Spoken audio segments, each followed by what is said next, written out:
We're celebrating the amazing album Wave of the Wooniverse with the one and only Evan Taylor, producer and band leader with the late great Rock and Roll Hall of Fame Bernie Worrell. You know him from Parliament Funkadelic and Talking Heads. Talk about this Wave album. When did it start? What elements were you working with? And tell us about the process.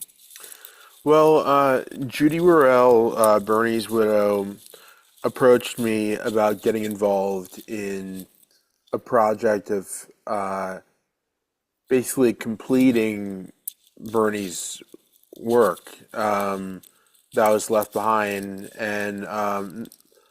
and his parts were all there intact, and but sometimes they would be to like a drum machine, or you know there were things missing, guitars, bass, and she asked me to oversee the process of basically making an album of this music that Bernie started and didn't finish, and some of it was near completion, but just had certain finishing touches or a mix that didn't happen.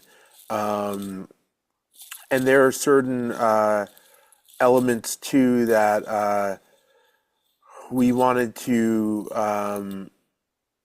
to work with a little bit because I guess the technology at that time, well, a lot of the stuff came from '90s recording. So some of the technology in that time, from that time, kind of sounded like this kind of glossy finish to it, of digital tape recording, and it sounded dated. So we wanted to find a way to create something that sounded a little more timeless, a little more uh, kind of something where the sonics would appeal to people who love P-Funk and people who are just getting into P-Funk, and find some middle ground with the sonics. So we recut uh, certain backing tracks, um, and and there were certain songs too that we felt were missing vocals. And the thing about Bernie is he did not like to write lyrics, and that's why we took that liberty to finish writing lyrics for certain songs that seriously called for lyrics. Because with my experience, you know, Bernie would you know go outside, have a cigarette, and let us kind of sit with a notepad and write some uh, some lyrics down, and then he would just kind of okay them, and that's what it's like. So what we did was write a few songs that were about Bernie, and I was lucky enough to have the help of Jared Samuel Eliasef, who's a great lyricist and also just great all around musician.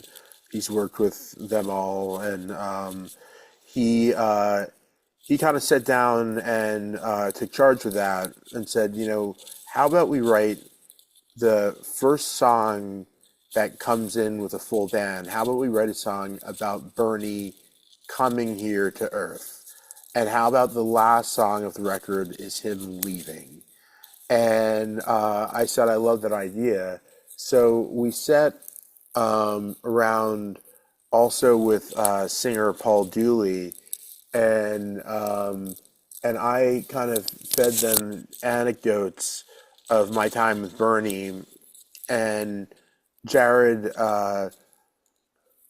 made some notes and started kind of building a structure of some kind of lyrics that reflected those anecdotes and those kind of things that people who hang out with Bernie know about. And I think references to him listening to birds or the barbershop and Cosmic Slop and it has a lot of little hidden things in there, which are a lot of fun. And then um, for the last song, um, the last song had an interesting process where we, in the theme of coming from space, um, the singer on that song, Sarah Laporta, had a collection of astronomy magazines, and she cut out different pieces of just different lines of astronomy magazines, and we took them and pieced them together and made different phrases that were kind of psychedelic and trippy, and then after that refined those phrases to come up with a song. And there are other songs on the record, Soldiers from the Stars, which is kind of Afrofuturism. There's Where Has My Funk Gone, that was written by Michael Moon Rubin. He produced that song with Bootsy Collins, and I guess from there. Also, I don't want to forget Fred Schneider, who had a very interesting way of writing, which was he would send me screenshots of his handwritten notes through text, and then we would structure it into a song. So it was kind of all hands on deck with trying to finish these lyrics in a coherent way that felt true to Bernie and didn't feel at all forced or hijacked or I remember when I first started the project, I was with my engineer Spencer Guerra, and he said, we need to remember to not just use stuff that we like. And I was like, you're right. We have people who love Bernie out there, and we want to do stuff for them and honor their loyalty to Bernie and this music. So let's not make this our little thing that we're,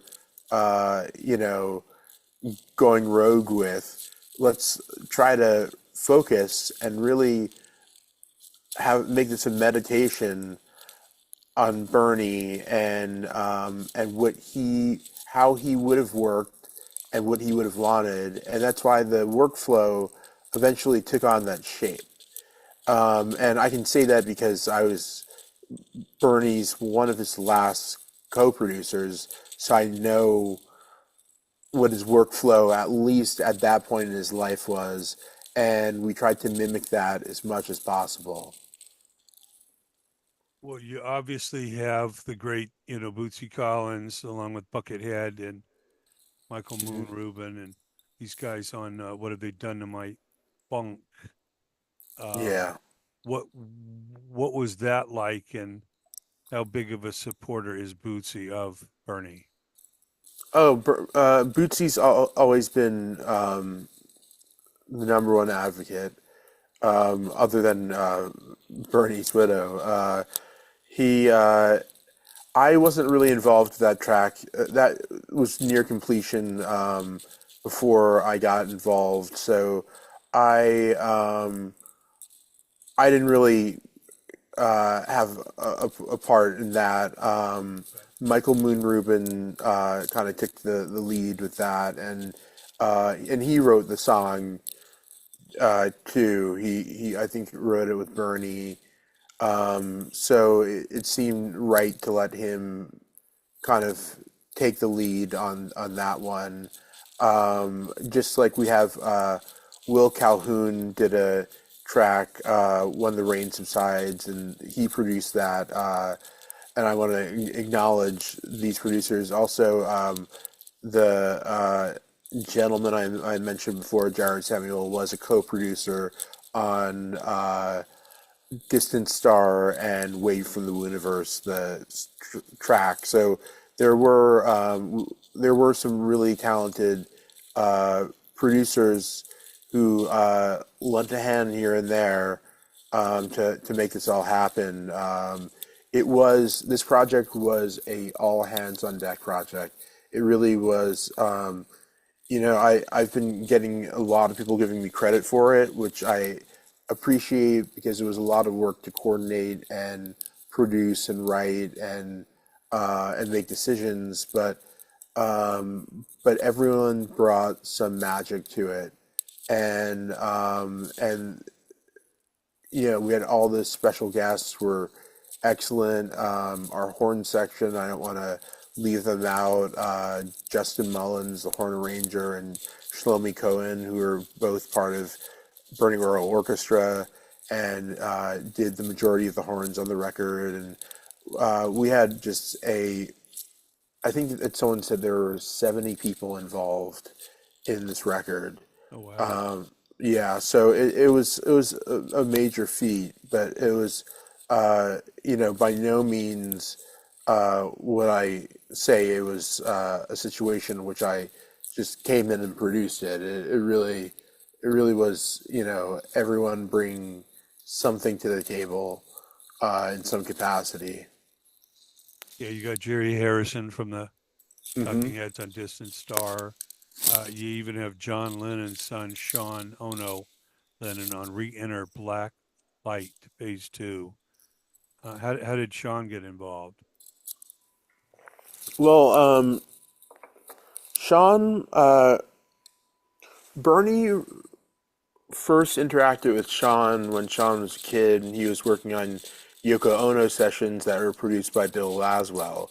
So he remembered Sean, and Bernie's last gig was supposed to be with the Claypool Lennon Delirium as a special guest, and he unfortunately got very sick and passed away a few days later, and never got to do that gig with Sean.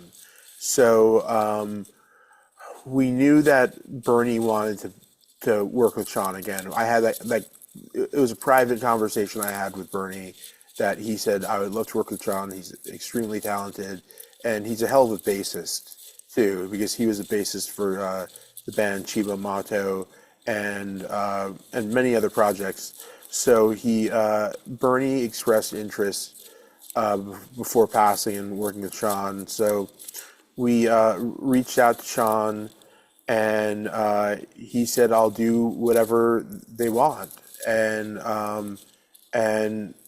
I asked in particular, like, we'd love you to play bass, and he played a hell of a bass line, and it was uh, it was a special moment to have kind of have someone on Bernie's wish list, to make it happen for Bernie, after passing to pair them together. It was really special, and we had that situation with a few other people too. Miho Hattori on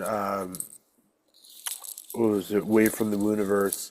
Uh, Bernie also expressed interest in working with her and the band Chiba Mato, and which I guess is also connected to Sean. And Bernie was on Chiba Mato's first record, and he said I would like to do more work with them.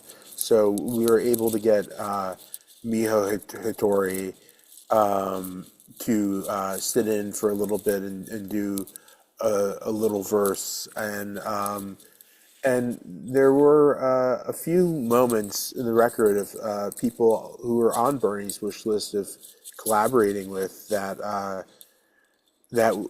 we were able to make happen, and that felt I'm not going to say closure just from that, but it was a fraction of it felt like we were doing justice for what Bernie's wishes were for collaborations. Yeah, I see you got Norwood Fisher from Fishbone on Fishbone. Transcendence, Mhm. and you have Mike Watt, of Yeah. course, we know from the Stooges and Iggy and stuff on Pedro.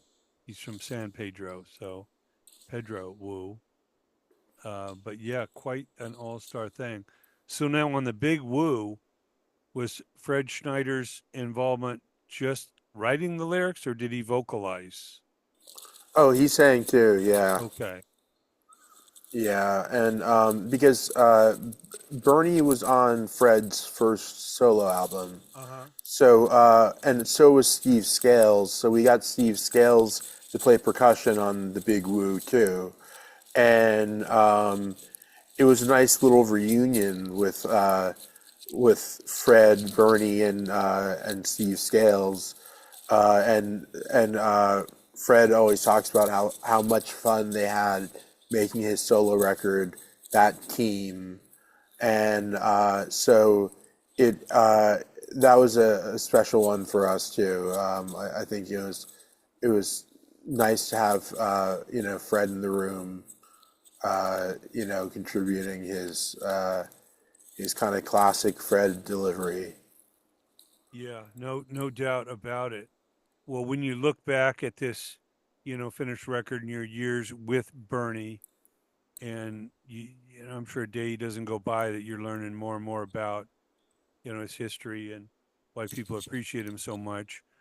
Besides the music, which will live on forever, what do you hope people will remember about Bernie Worrell? Um, Besides the music, I hope people will. I mean, not everyone got to experience a moment with him, but I hope that people learn about what it was like to have a moment with him and how gentle he was and how in tune with nature he was and how kind he was and also how he really instilled unconditional love in this world and accepted everyone for who they were. And I hope that people grow to learn that that's who he was, and he was much more than the man behind the keyboards. He was so much more, and also I hope that people learn that he was a great teacher, and he wasn't just a music teacher, but he was full of just life wisdom and um, and really taught us young guys how to kind of conduct ourselves, through life and how to, be, upstanding, decent people, and in a really beautiful way. Well, that's great. We want to encourage everyone to go check out Wave from the Wooniverse, the album featuring unfinished archive Bernie Worrell music, produced by his musical director, our special guest, Evan Taylor. Evan, it's a real pleasure. Love studying and hearing, discovering more about a talent that I was already, appreciating. And it's the stories behind the music that really make us and help us appreciate them even more. So thank you for joining us. Best of luck to you and all your ventures, and look forward to staying in touch and following your next project. Hey, thanks, Jay. I appreciate it.